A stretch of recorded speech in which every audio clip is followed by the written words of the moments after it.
On this week's 51%, Health is Wealth, we speak with Stephanie Johnson of the American Medical Association about a campaign to promote heart health and self-care among Black women. And if I can get people thinking about health the same way they think about picking a college, that would be a significant change in this country. And we also talk sexual health with Great Barrington, Massachusetts Dr. Molly Rivest, coming up on 51%. I was standing around like one of those girls I had seen in a movie. The whole world was a movie back then. I had my sunglasses on, I wanted to be seen without seeing Shiloh leader. I wasn't really in it, I didn't really get it. You're listening to 51%, a WAMC production dedicated to women's issues and experiences. Thanks for tuning in. I'm Jessie King. We've got another roundup of health-related interviews and stories for you today. As our first guest says, health is wealth.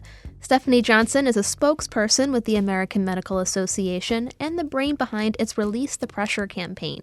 Johnson helped launch Release the Pressure right around the time the pandemic hit the U.S., March of 2020, in hopes of providing Black women with better tools to monitor their health, particularly their heart health. She says the idea for the campaign came when her own mother was battling heart disease. Heart disease is something that has impacted my family for some time. I lost my father to a stroke, my brother Bruce to a pulmonary embolism, and then my sister, not long after my mother passed away, also died of a stroke. Her name is Anita. And so I just was in awe of the statistics that more than 50% of Black women over the age of 20 have high blood pressure, and more than 30% of Black adults in the country have heart disease. And I just could not believe why so many women and why the age 20. I mean, typically when you're talking to your mom and dad about, or aunts or uncles about graduating from college, that doesn't usually include a conversation around, you should be knowing your systolic and diastolic numbers.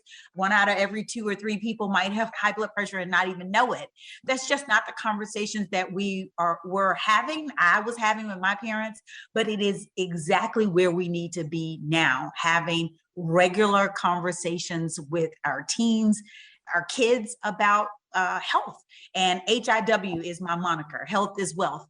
And if I can get people to get on board with, they should be thinking about health the same way they think about picking a college or picking a car or what have you, then that would be a significant change in this country toward improved health outcomes. That's the brainchild behind it. And what I saw is that people were working in silos, a ton of organizations, right, with the same mission, but all having siloed work. So with Release the Pressure, we brought together like-minded squads, the American Heart Association, the Association of Black Cardiologists, the Minority Health Institute, AMA Foundation, NMA, every one of those organizations that have a concerted mission to see health disparities broken down in this country. Let's pull together our resources, our expertise, and everything that we have and go after it. Those numbers, I've never heard of those numbers either, and I feel like that's very surprising. And I was going to ask you, when should people start seriously looking at their heart health? And I would have never guessed 20. It blows your mind, right? Now I'm going to say it again. 50% of Black women over the age of 20 have high blood pressure. That's known as the silent killer in this country. That's because whether you don't feel the symptoms, and most people don't, bad things are happening inside your body that are putting stress on your organs and your heart and putting you on a path. It's a precursor, high blood pressure, to heart disease if you don't take proactive steps to monitor and know your numbers. Why are the statistics like that? Why is high blood pressure so much more prevalent in Black women? Just like any other thing, it's multifaceted. It's not one thing that you could point to that's the source, but it's the plethora of things that have us in this conundrum that we are in. You have structural issues, accessibility issues, especially the Southern Corridor. You've also heard of the stroke belt. A big reason why that is that way is because access to consistent quality care is not the same in those areas. I grew up in Mississippi, in a little bitty teeny town called Utica. People often say, hey, Utica, New York. I'm like, no, there's a Utica, Mississippi. And it would take 30 to 40 minutes to get to a hospital. I saw people in my town succumb to death from a gunshot wound to the leg because they couldn't get to a clinic fast enough, or those kinds of things. It would take, a whole orchestra to coordinate care for my mom.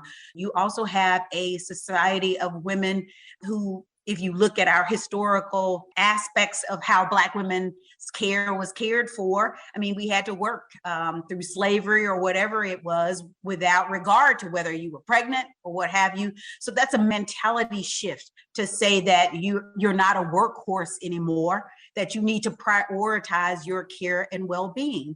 And then you have food deserts, in our country, where the local store in many vulnerable neighborhoods do not carry, whole foods. They often carry processed foods that are packed with salt and sugar, things that are not good for our bodies. And then you have, the advent of divorce, whole kinds of things where parents are put in situations where they have to pick quick foods and quick meals. And oftentimes those quick processed meals are not healthy for our families. So many reasons, so many things that barriers that need to be broken down and rebuilt in a way that constitutes nurturing for our Black communities and vulnerable Black and brown communities. So that's what we're on a path to do it. And with organizations like ours that have presence at the highest level in terms of policy, at the grassroots level in terms of state federation partners and community partners like the AHA and others as part of this coalition, we feel that we can take a multifaceted approach to doing something remarkable in this country. And that's putting us on a path to better heart health. And we won't stop until we do it. Okay, so it's important for people to know their numbers. If you're looking at a blood pressure reading, you've got the systolic blood pressure number at the top and the diastolic blood pressure number at the bottom. What do we want people's numbers to be at? We have guidelines that come out ever so often that remind us what the gold standard of what your number should be. Right now, the American Heart Association with the ACC has a guidelines and a recommended number of 130/80. So you want the top number to be below 130 and you want the bottom number to be below 80. Okay, so how should we go about monitoring our heart health? What does good heart health look like? It's a daily thing. That's the thing that we want to normalize. You should monitor. If you're 20 years old and you could be a part of that statistic, you should be working with your care team, your healthcare professionals, your doctor, your care providers to get a validated blood pressure device. Not all of them are created equal on the market. There's a place called the validated device list, and you should make sure you're working with your care team to make sure you have a validated blood pressure device, and you should monitor your blood pressure. On releasethepressure.org, we have access to a video that shows you how to monitor at home. We also have resources and so forth that show you what constitutes a good blood pressure number, what's considered normal, what's considered high. All of these resources are free and available at releasethepressure.org. And we constantly are adding content daily that can support not only how you monitor, but lifestyle choices, recipes for healthy eating. We collaborate with organizations like WW, that's Weight Watchers, formerly Weight Watchers Reimagined, to offer individuals that take the Release the Pressure Heart Health Pledge 30-day free trial to kickstart their health and wellness journey and access to good food.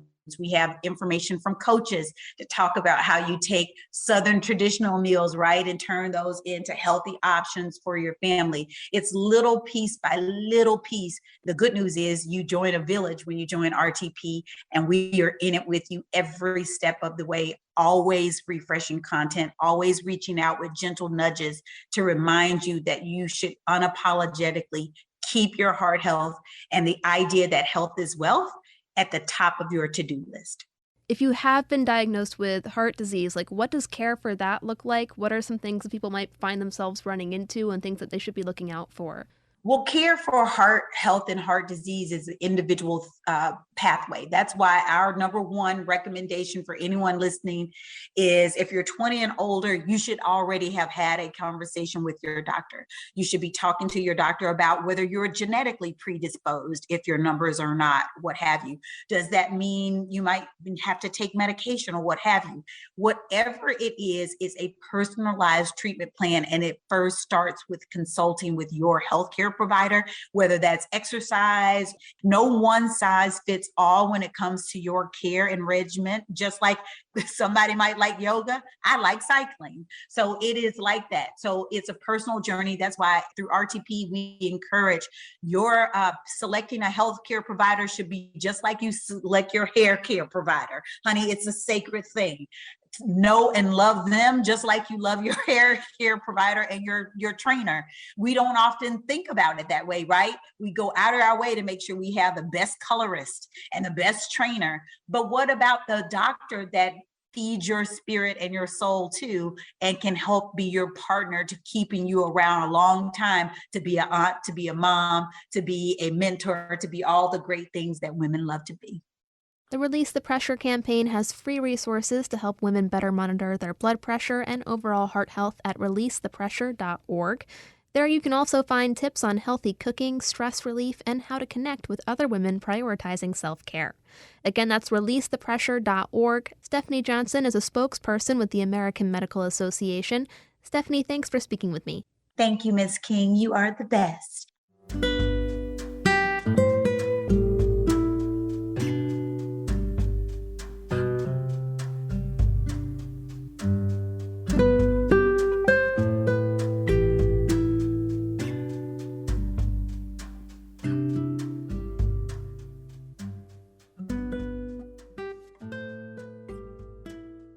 We're going to shift gears somewhat now to discuss an aspect of our health that sometimes we may feel hesitant to talk about, our sexual health. Dr. Molly Rivest certainly isn't shy. She's a women's health practitioner with Barrington OBGYN in Great Barrington, Massachusetts. She earned her doctorate of nursing practice from the University of Massachusetts Graduate School of Nursing, but she was drawn to women's health through her work as a captain in the U.S. Air Force, where she assisted sexual assault victims in the military. Now her focus is on educating women about their sexual health, from vaginal pain to postpartum care. Probably number one thing is low libido. I feel like that comes up all the time, whether or not it's even what the reason is that they're coming in for, but it certainly comes up in conversation. A lot of focus on issues related to pain with sex for various reasons that can be following like major surgery or following childbirth or with aging and changes that can happen postmenopausally. And then a lot of discussion around like body dysmorphia and sort of feelings about oneself that of course come up in adolescence and other times, but also there's a lot of that postpartum. So that's definitely a range. Just to pick a place to start, why do you think you see so many patients about low libido? What are some things that contribute to that? I think that we live in a culture where it is assumed that in a, heterosexual relationship that the female partner is going to have a lower, interest in sex than the male partner, whether or not that's even true. That's just what TV has made us believe. And that the female partner is always feeling like they're not as interested or not initiating in the same way that their male partner is. And I think a lot of this is like sensationalized. I'm not even sure, when it comes down to it, when partners are in a place to actually talk between themselves, I find that women often find that their male partner is not as bothered by this as the female assumes that he would be. But additionally, this other sort of societal problem is that women who tend to be the, holding on to the most, all the details of family life are so spent and so overwhelmed. Lots of women in my office talk about the phrase being touched out, which usually is referring to like if you have children and you've had children hanging off your body all day long and like the last thing you want is your partner hanging off your body. And just this, like, they're so tired and so overwhelmed and so overworked and undersupported, and there's just no space for pleasure.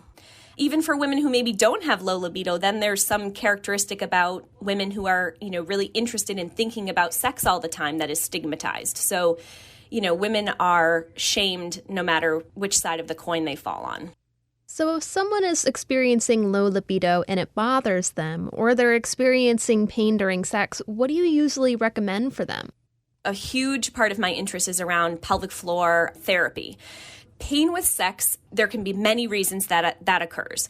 One of the common reasons that I find after doing an exam with a woman is that there is some dysfunction in her pelvic floor, which means that the muscles that make up the pelvic floor usually are stuck in contraction. So that's like thinking about a hyper-contracted muscle that is supposed to be able to both contract and relax really functionally. But for one reason or another, it could be someone has a long history as a dancer or a gymnast, someone has had multiple pregnancies, someone has a sexual trauma past, and even none of those things. And so they end up with these hyper-contracted parts of their pelvic floor that when there is pressure on these parts, it hurts. I mean, just the same as like thinking about a sore neck and all of the pain that comes when, you're working to release that muscle in your neck. I mean, that muscle doesn't want to be touched. It's sort of tender. Again, in like a heterosexual relationship with vaginal penetration, it may be very painful to push into that muscle. So I feel like the absolute most common referral that I'm making is to work with a pelvic floor specialist, which means working with an occupational therapist or a physical therapist who has advanced training in women's health. And they are actually trained to do internal assessment, meaning with a gloved hand, they're inspecting the pelvic floor muscles by putting a hand in the vagina, and they're actually doing myofascial release or trigger point release to help those muscles relax. Just like if you were in a car accident and you had neck pain and you came in to see the PT, sort of the work they would do to bring you back to functionality. What has just been an absolute life-changing thing for people is that pelvic floor dysfunction may present as pain with sex or urinary incontinence, low back pain, groin pain, hip pain, low belly pain, constipation. And all of a sudden, you start doing pelvic floor PT for one of those things, and other things start to fall into place. There's all this increased functionality throughout the pelvis because there's more blood flow, there's more communication between the muscles. But this is grossly underutilized as an option for people who have these problems. Wow. So it sounds like a lot of things are tied to pain and stress around the pelvic floor. What are some other things that women come in to see you for? Let me talk a little bit about the postpartum period. So women have a baby. If that baby is delivered vaginally or via C-section, it sort of comes back to the same thing. There is a lot of dysfunction that happens in the pelvic floor after the pregnant body has held all that extra weight and supported, the bony structures of the body in a unique way during pregnancy, which puts strain on muscles and ligaments in ways that is really not normal to the skeletal system. And on the result of that, there are all sorts of problems. And women are told or sort of silenced into thinking that urinary incontinence after pregnancy is normal, that pain with sex is normal, that pain, even not with sex, just like vaginal pain with anything, is normal. I understand in the very, very early days postpartum that some of these things could be considered normal just as the uterus comes back to its normal size and there's just initial healing. But after that, none of it is normal. I forget who said this to me, but I often will share this with women. Just because it's common doesn't make it normal. In other countries, for example, in France, around 6 weeks postpartum, all women are evaluated by a pelvic floor therapist looking for exactly these types of dysfunction and sort of working on rehab with the pelvic floor really from an early stage. And it's just normalized. It is normal to seek care for incontinence. Here, sometimes I don't see someone until they're 75 years old, and they tell me these things, whatever it is, pelvic pain, and these have been problems for 30, 40 years. And again, every lady they sit with has the same problem, and so everyone thinks it's okay. So what is normal, I guess, and what does healthy maintenance or care look like? I would say that any amount of pain with sex is not normal. And that if there is pain with sex or penetration of any kind, that there are things that could be done. And, certainly I've spoken a lot to pelvic floor therapy, but there are other things. I mean, there are vaginal moisturizers, which are hormone-free products that allow women to have more moisture sort of in a preventative way around the clock. Also, when it comes to, I'd say, urinary incontinence, sometimes people will say to me, well, I'm only incontinent after sneezing, and that's only every once in a while, so it's okay. And I'm like, well, I mean, if it doesn't bother you, it is okay, but even that little bit isn't normal. And, there certainly can be work that is done.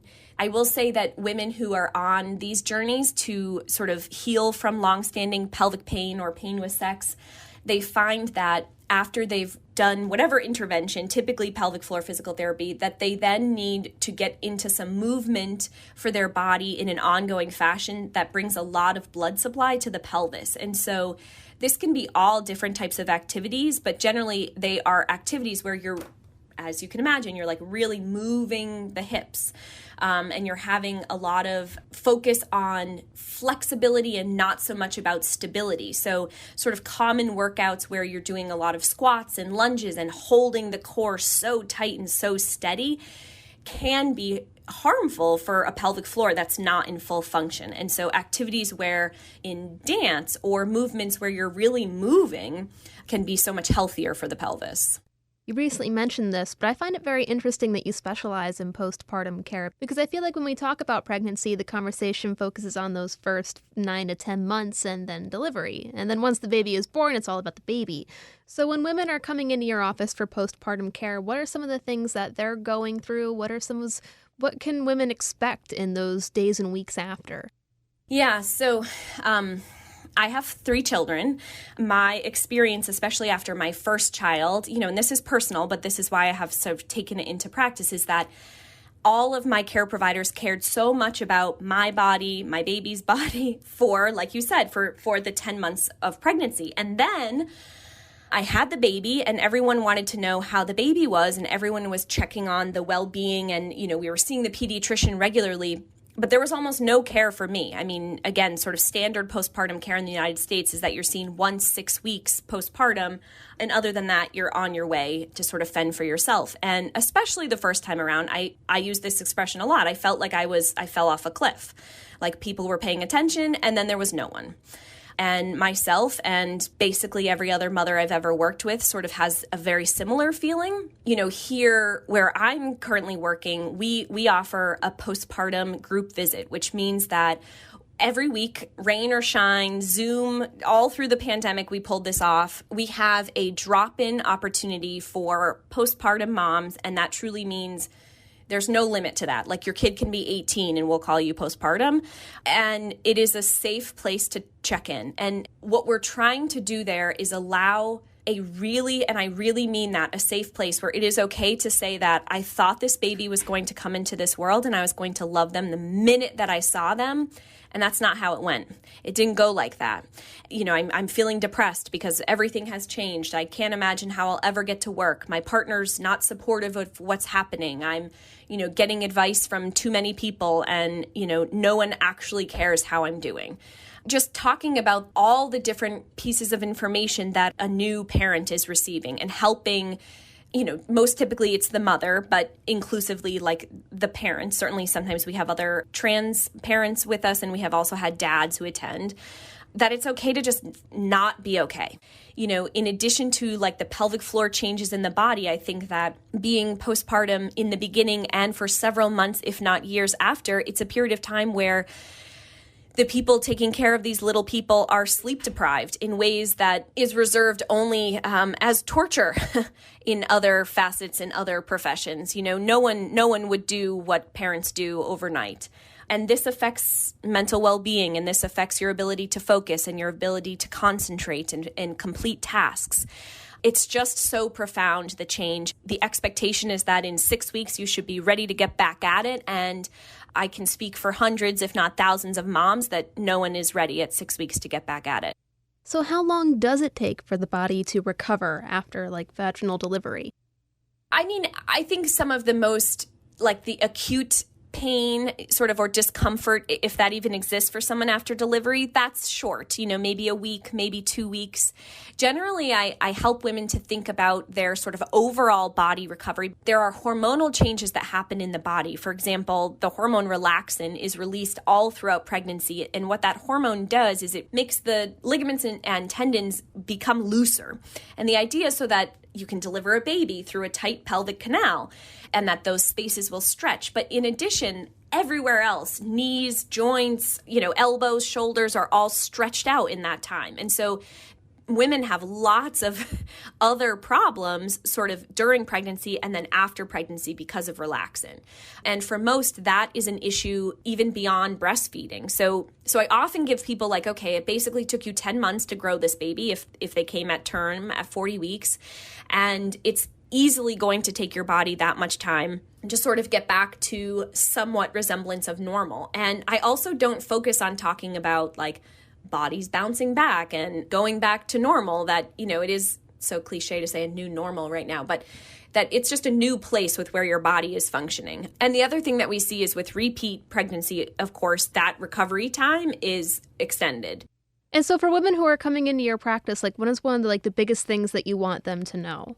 I really enjoy working with women who consider themselves sort of challenging, or that their pain symptoms have been challenging, or they've seen multiple specialists and tried to speak to multiple people about issues related to sexual function or pelvic pain. Recurrent vaginitis would be another one, where people have seen multiple people trying to figure out why their symptoms are so different than other women that they know. And I think it's important, and not that this is always a component of it, but there is so frequently a component of mental distress or a mental health issue that sort of plays into a pelvic pain syndrome that we can't sort out with any, sort of obvious other things. And that's a delicate place to be with a woman, and it really important for them to understand how, maybe their history of childhood sexual assault is resulting in this pain that can't be cured. And yet there is still a lot of work that can be done, through pelvic floor therapy again, or, plain old regular therapy, or even just working with a provider who is open to hearing about this, even though all the testing is negative. Dr. Rivest, thank you so much for taking the time to speak with me. I feel like I could ask you a ton of questions, but I'm afraid we're going to have to leave it there. Dr. Rivest is a women's health practitioner with Barrington OBGYN and Community Health Partners in Great Barrington, Massachusetts. Dr. Rivest, thanks again for taking the time.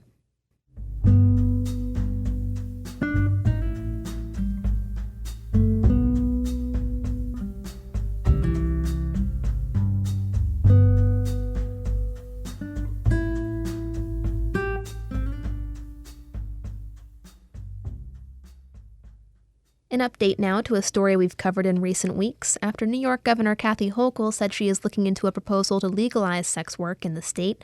The move has long been pushed by advocates who say it would empower sex workers and give them added protections. But as WAMC's Ashley Hutful reports, there are different views on how to make the change. Early in her term, the Democrat told reporters she is speaking with advocates and is open to addressing the issue when the legislative session starts in January. It is absolutely something I've thought about, and I'm considering, and I'm discussing it with many advocates and people who have strong opinions on this. Already, there are two competing bills in the legislature.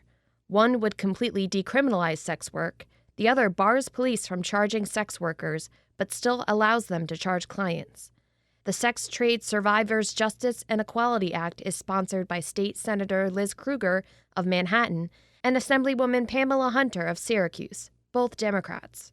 Krueger, of the 28th District, says she worries full decriminalization could lead to New York City becoming a center of human trafficking and legal brothels, and lead to a spike in the exploitation of young people. The difference between our bills is that while we would both end the criminal penalties for people caught up in sex work, in my bill, we would continue to have penalties for human traffickers, pimps, and also Johns, because of our belief that this is fundamentally exploitive of people in the sex trade, that enormous harm, physical and psychological, is being done to these women and men, that we want to end the most extreme exploitation which I would argue is the human trafficking and pimping against their will of women and men.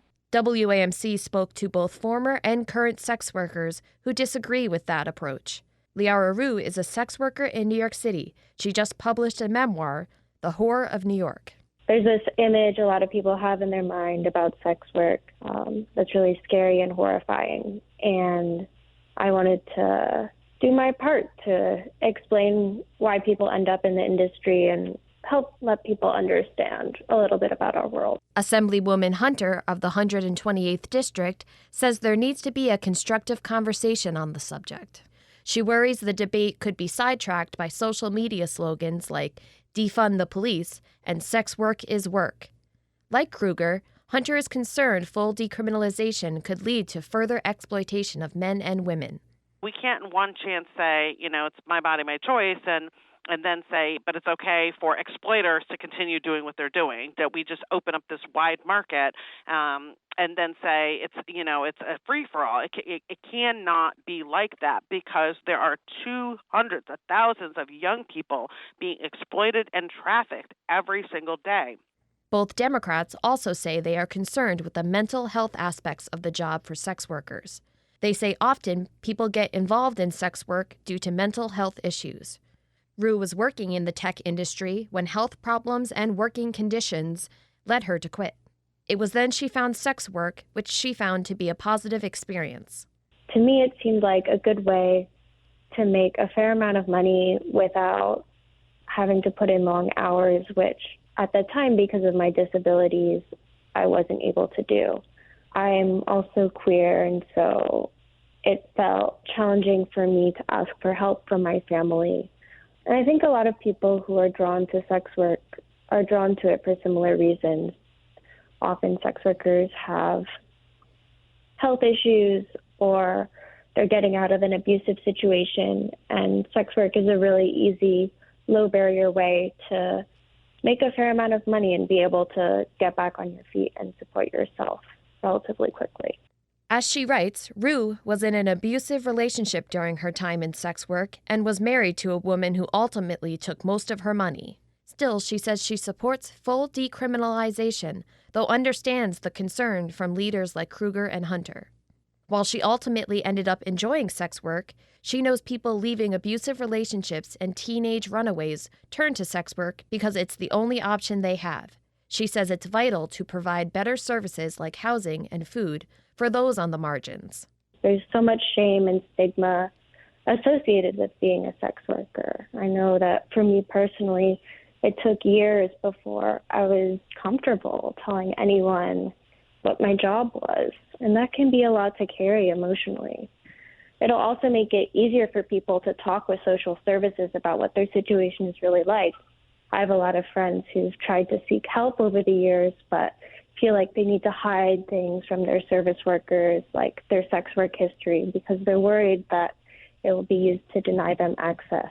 I think sex worker rights are sort of in a similar place to gay rights, where people were really just starting to realize just how important it was to really support people instead of being so discriminatory. For more on the debate over legalizing sex work, including an approach favored by Assembly Dean Richard Gottfried, visit WAMC.org. I'm Ashley Hupful for WAMC News. Thanks for tuning in to this week's 51%. 51% is a national production of WAMC Northeast Public Radio. It's produced by me, Jesse King. Our executive producer is Dr. Alan Shartok, and our theme is Lolita by the Albany-based artist Girl Blue. A big thanks to Stephanie Johnson, Dr. Molly Rivest, and WAMC's Ashley Hupful for contributing to this week's episode. To learn more about our guests, or just the show in general, check us out on WAMCpodcast.org. We're also on Twitter and Instagram at 51% Radio. Until next week, I'm Jesse King for 51%. I was every single girl, I was nobody else, I was so sure of myself. I was 15 and a half. He was a hollow